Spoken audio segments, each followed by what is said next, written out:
Let's discuss 9 Nigerian policies that have been rebranded and how they're going to affect Nigerians in the year 2026.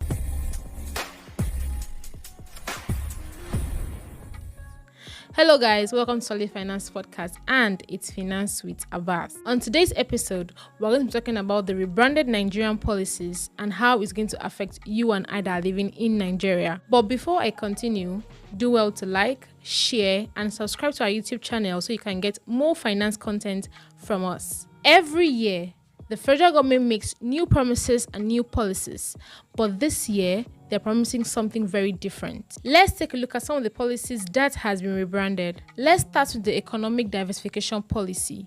This policy was created to help grow money from different sectors of the economy aside from oil. It was created in the 1980s during the regime of General Ibrahim Babangida. This policy was created when the price of oil collapsed and when Nigeria was in serious debt. How does this policy affect you and I as Nigerians?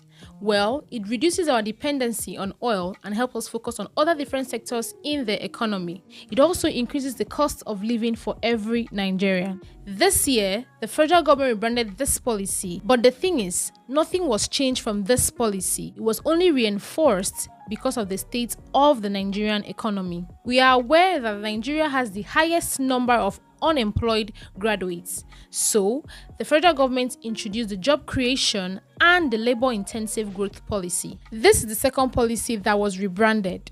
Now, this policy was created to help create jobs for Nigerians. This policy was created in the 1990s during the regime of former President Olusegun Obasanjo. This policy was created to help with public services, eradicate poverty, and create jobs for youths in Nigeria. How does this policy help you and I as Nigerians? More job opportunities, empowers youth, and reduces crime in Nigeria. In the late 1990s, the federal government discovered that more job opportunities equals to low crime rate. The federal government decided to implement this policy to help Nigerians. The federal government wants private businesses and investors to thrive in Nigeria, not just the government. And now, that leads us to the next policy. This policy was created in 1999 during the regime of President Olusegun Obasanjo. This policy was created because government couldn't employ everyone. How does this policy affect you and I as Nigerians? There are more businesses, more innovation, and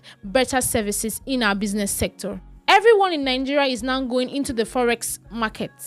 That brings us to our next policy, foreign exchange and macroeconomic stability policy. This policy started in 1986 during the regime of President Ibrahim Babangida. This policy was created to help control inflation in Nigeria. Without stability, the prices of food will increase, the rent will be expensive, and transport is going to be very high. That brings us to number 5, infrastructure-led growth policy. This policy was created to help create roads, schools, and good hospitals for Nigerians.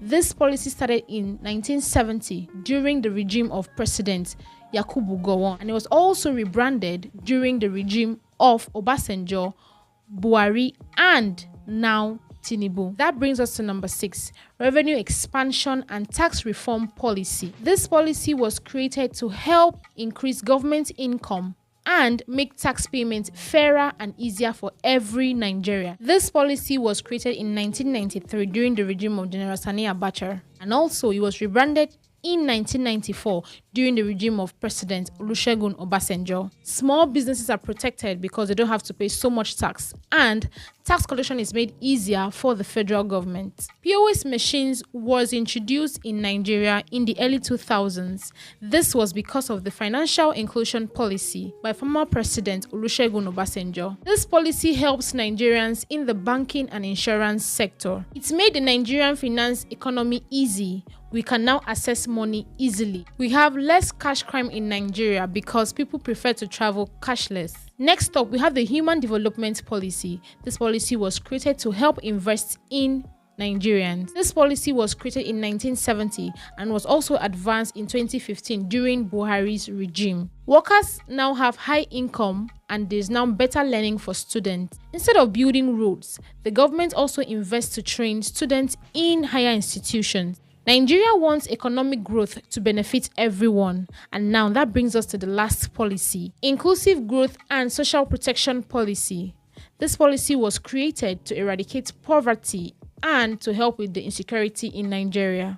These are the policies that have been rebranded by the federal government. But to be honest, nothing has changed and nothing has been added to these policies. The government just decided to make the policy active for the betterment of the Nigerian economy. The vision is strong, the policy sounds right, but Nigerians want results and not just mere promises.